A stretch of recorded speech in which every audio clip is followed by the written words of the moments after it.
Delegate Munden Kings, just making sure we all know that that one has been re-referred. Therefore, we're now into Block 2, and that would be HB 45. Delegate Siebold. Thank you, Madam Chair and members of the subcommittee. HB 45 is a technical bill that simply clarifies the original legislative intent of the expanded earned sentence credit, otherwise known as ESC, which passed in 2020 to incentivize good behavior and rehabilitation for people who are incarcerated. That original legislation indicated that a person who qualified for ESC was eligible for the entire sentence.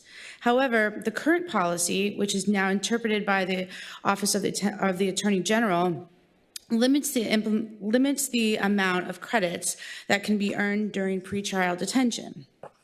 This conflicts with the legislative intent. While those who have been convicted can earn full credits, those in pretrial detention are denied this opportunity despite participating in similar rehabilitation programs. This disparity not only undermines this program's mission, but imposes a substantial financial burden on the Commonwealth. I hope it is the will of the committee to report this bill. Thank you. Are there any questions of the patron? And this is as introduced. No amendments, no substitutes. Thank you.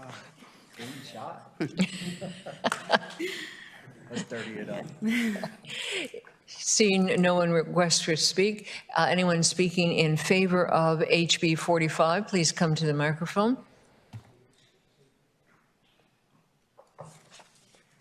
Good afternoon, members of the committee. Sean Winetto speaking on behalf of the ACLU of Virginia. We do support this bill. One of the things sort of actually that's in the code is that the court does give people credit for pretrial detention. As the delegate said, the patron of the bill said that they are participating in programs while they are in the jail, as well as when they do actually go to the Department of Corrections.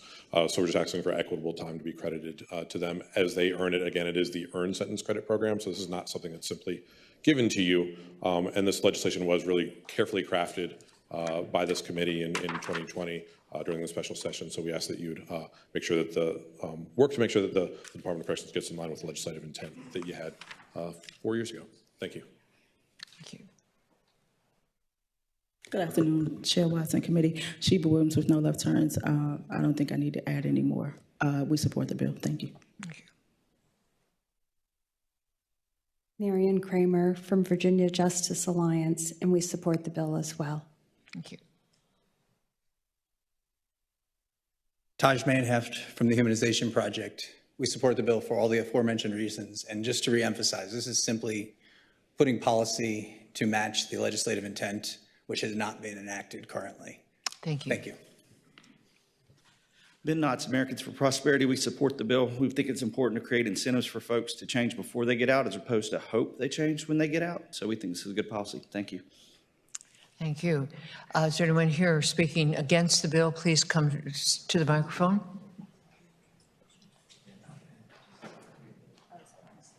Good afternoon, Madam Chair. Brendan Robleski, Senior Assistant Attorney General. The Attorney General respectfully opposes the bill. Thank you. Thank you. Madam Chair, could I ask a yes, question? Please. Could I ask a question of you? I'd love a little bit more information, Madam Chair, if I could ask as to, I guess, your opposition, the rationale for your opposition, but more so if the case being made is that the intent of the legislation was for, the original legislation was, it needs to be clarified with this bill. Can you explain why the legislative intent of that policy isn't being executed in the way that the original bill was drafted? Madam Chair, Delegate Delaney, if I could try to restate your question, are you getting at some of the recent Supreme Court decisions regarding the program? I apologize. Well, Madam Chair, my question is, you know, this legislation before us today is being presented as clarifying language to say the intent of the original bill should look like this, this implementation, and it hasn't been implemented in the way that the legislature intended at the original passage of the bill. So this language is now being proposed in order to make it abundantly clear that this was in fact the intent of the original policy. So I guess my question is, was there confusion over what the intent is? Is there another reason why the policy that we enacted originally isn't being fulfilled in the way it was written, in the way that it was passed into law? Madam Chair, Delegate Delaney, the Attorney General was not in office when this bill took place, but the Attorney General disagrees generally with the policy of the enhanced earned sentence credit system and does not support any expansion of it. Thank you. Thank you. I have 5 people who have signed up to speak online. As I recognize you, if you could be equally brief as those who are here, and if your comments have been covered, please refer to them, and if you can add something new, we'll appreciate it. The first one who signed up is Mrs. Kimberly Jenkins-Snodgrass. Next one is Francis Ross, followed by Mr. Fahy. Francis? Madam Chair, good afternoon, and members of the committee. I just want to say that we support this bill and just want to reiterate that I was there when the other advocates were drafting the bill and when senators and delegates who are no longer in office were working for this bill. And this is the way that everybody presumed it to be. And just because some people don't like it, I just don't think this is fair. And this should clean it up and make it the way it was meant to be. Thank you for your support. Thank you. Mr. Fahy, followed by Charles Muir. I'm sorry, followed by Kenneth Hunter. Please proceed, Mr. Fahy. Thank you, Madam Chair. Ramin Fatahi here for Virginia Progressive Prosecutors for Justice. Everybody's covered the landscape, but we wanted to let you know that we prosecutors believe that this is both good policy and fair too. Thank you. And Mr. Hunter, followed by Mr. Muir. Yes, thank you, Madam Chair. My name is Kenneth Hunter. I'm speaking on behalf of the Virginia Justice Alliance, and we support this bill, just giving an opportunity for individuals to earn sentence credits by pursuing aggressive rehabilitation. So I think it just works in the favor of the community. Thank you. Thank you. And finally, Mr. Muir. Thank you, Madam Chair. Chuck Mayer, representing Julian, a civil and human rights firm. We strongly support the bill for all the reasons previously stated, but I would like to reemphasize that this bill would neither expand the earned sentence credit program nor create any additional releases. It would merely align existing policy with the legislative intent behind the bill. Thank you so much for your time. Thank you. Seeing no one else online who has signed up to speak, are there any questions? Madam Chair? Yes, you have the last word, absolutely. Would you mind if I respond to the Attorney General's office?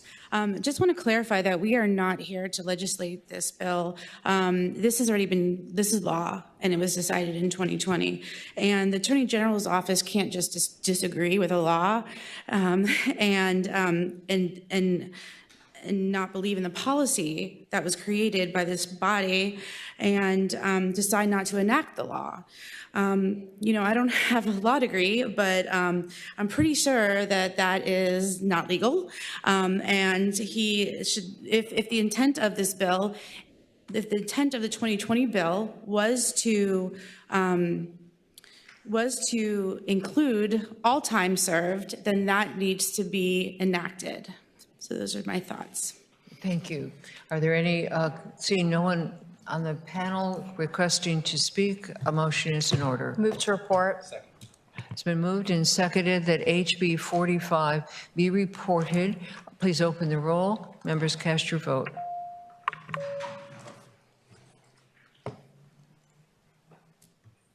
Okay. The HB 45 reports on a vote of 7-0. Thank you very much, Delegate Thank Siebel. you. Thank you, members of the committee. All right, next on the agenda, we have heard HB 179. I'm going to skip 77 out of courtesy. In fact, out of courtesy, I'm going to turn, if you are ready,